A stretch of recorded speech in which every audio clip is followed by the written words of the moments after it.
भारत के करीब 1600 लोग अफगानिस्तान में फंसे हुए हैं। बीते दिन 150 से ज्यादा लोगों को काबुल से एयरलिफ्ट किया गया था। अब अफगानिस्तान में फंसे लोगों को एयरलिफ्ट करना है। ये कैसे होगा? प्रधानमंत्री नरेंद्र मोदी की अगुवाई में हुई मीटिंग में प्लान तैयार हो चुका है। मोदी ने मिशन एयरलिफ्ट पार्ट 2 को हरी झंडी दिखा दी है। सैटेलाइट तस्वीरों में सीक्रेट ऑपरेशन का सच,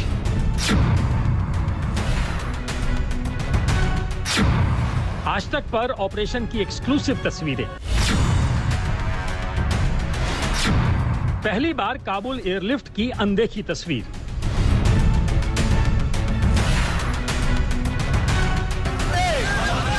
आपने काबुल से वतन वापसी की तस्वीरें देखी, आपने भारत लौटे लोगों को सुना, लेकिन काबुल में यह कैसे हुआ, एक्सक्लूसिव तस्वीरों की ज़बानी आपको समझाते हैं। काबुल में भारत के सीक्रेट ऑपरेशंस की सैटेलाइट तस्वीरों में पूरा सच कैद है। सूत्रों के मुताबिक मिशन एयरलिफ्ट में 14 बुलेट प्रूफ गाड़ियों का इस्तेमाल किया गया। हम आपको ऑपरेशन की डिटेल्स बताएं, उससे पहले 16 अगस्त की इन तस्वीरों को देखिए। ये सैटेलाइट इमेज 16 अगस्त की हैं, जब भारतीय दूतावास के बाहर आपको गाड़ियां खड़ी दिखाई देंगी, जिसका इस्तेमाल लोगों को एयरपोर्ट पहुंचाने के लिए किया गया। बहुत गौर से देखिए, दूतावास के बाहर गाड़ियां खड़ी हैं और गाड़ियों के आगे काले रंग की गाड़ी भी आपको नजर आएगी।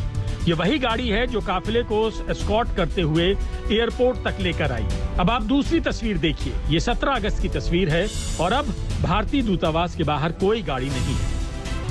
आपने सैटेलाइट की तस्वीरें देखी, अब इस ऑपरेशन में चुनौतियां क्या थी आपको बताते हैं। चुनौती नंबर 1, अफगानिस्तान में कोई एक्टिंग सरकार नहीं है। चुनौती नंबर 2, भारतीय दूतावास लोकल अथॉरिटी से मदद नहीं मांग सकता था। चुनौती नंबर 3, तालिबान के साथ डिटेल्स शेयर किए बिना एयरपोर्ट पहुंचना था। चुनौती नंबर 4, 16 अगस्त को तालिबान ने काबुल में नाइट कर्फ्यू लगा दिया था। चुनौती बड़ी थी, लिहाजा प्रधानमंत्री कार्यालय से लेकर विदेश मंत्रालय एक एक मूवमेंट पर नजर रखे हुआ था। दिल्ली से टॉप अफसर निर्देश दे रहे थे तो अमेरिका से विदेश मंत्री एस जयशंकर कोऑर्डिनेशन का काम खुद संभाले हुए थे। करीब 15 किलोमीटर का सफर बहुत मुश्किल था। अफगानिस्तान में तेजी से बदलते हालात के बीच प्रधानमंत्री नरेंद्र मोदी पूरी स्थिति को मॉनिटर कर रहे थे। इस बीच पिछले 24 घंटे में 2 बार प्रधानमंत्री नरेंद्र मोदी की अध्यक्षता में सीसीएस की बैठक हुई। इस बैठक में प्रधानमंत्री की तरफ से निर्देश दिए गए कि जो लोग अफगानिस्तान में फंसे हुए हैं उनको युद्ध स्तर पर निकाला जाए। इसके लिए एक बड़ा ऑपरेशन आने वाले दिनों में चलाया जाएगा। सूत्रों से मिली जानकारी के मुताबिक ऑपरेशन एयरलिफ्ट जो लगातार किया जा रहा है, अब आने वाले दिनों में जो भारतीय वहां पर फंसे हुए हैं उनको भी जल्द से जल्द निकाला जाएगा। अब आपको कुछ पॉइंट्स के जरिए ऑपरेशन की डिटेल्स के बारे में बताते हैं।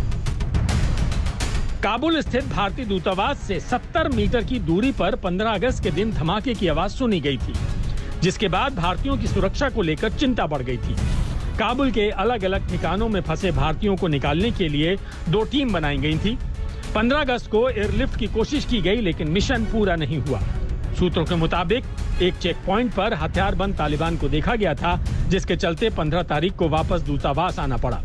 16 अगस्त को एक बार फिर कोशिश की। 15 किलोमीटर की दूरी तय करना चुनौती थी। तालिबानियों को चकमा देने के लिए दूसरे रास्ते का इस्तेमाल कर एयरबेस के लिए टीम रवाना हुई। रात 10:30 बजे एयरपोर्ट के लिए निकली टीम 15 किलोमीटर का सफर 3:30 बजे पूरा कर एयरपोर्ट पहुंची और फिर काबुल से भारत। अभी तक भारतीय दूतावास के अधिकारियों, स्टाफ, सुरक्षा कर्मियों को वापस लाया गया है। खबरों के मुताबिक अफगानिस्तान में अब भी करीब 1650 भारतीय फंसे हुए हैं। भारत सरकार सभी की भारत वापसी के लिए ऑपरेशन का रोड मैप तैयार कर चुकी है। विदेश मंत्रालय ने अफगानिस्तान में फंसे भारतीयों के लिए हेल्पलाइन नंबर, ईमेल आईडी जारी किए हैं। अभी तक 1650 भारतीयों ने वतन वापसी के लिए अप्लाई किया है। माना जा रहा है कि अब जब तालिबानी राज का आगाज हो गया है तो ये संख्या बढ़ भी सकती है। अफगानिस्तान से भारतीयों की वापसी के लिए कई और हवाई जहाज जल्द भेजे जाएंगे। अफगानिस्तान में फंसे भारतीय, सिख और हिंदुओं को वापस लाने का रोड मैप तैयार है। कई धर्मगुरु लगातार विदेश मंत्रालय के संपर्क में हैं। जल्द भारतीयों की वापसी होगी। मैं भारत सरकार से इतना निवेदन करना चाहता हूं कि हम लोग को यहाँ से जल्द निकाल लें। हम लोग बाहर भी नहीं जा सकते हैं, यहाँ पे फायरिंग हो रही है और अंदर चोर वगैरह लुटेरे वगैरह घूम रहे हैं, तो क्योंकि यहाँ पे चोरी वगैरह होने का भी डर है, बाहर जा नहीं सकते हैं क्योंकि बाहर बहुत भीड़ है और फायरिंग भी हो रही है। अभी एयर इंडिया कब आ रही है हमें कुछ नहीं पता। 12:30 बजे का टाइम दिया था, एम्बेसी फ़ोन नहीं उठा रही है, कोई हमारे पास इन्फॉर्मेशन नहीं है। प्रधानमंत्री मोदी ने एक एक भारतीय को सही सलामत भारत लाने के प्लान को हरी झंडी दे दी है। एक बार फिर काबुल में मिशन एयरलिफ्ट पार्ट 2 को अंजाम दिया जाएगा। गीता मोहन के साथ अंकित कुमार, आज तक।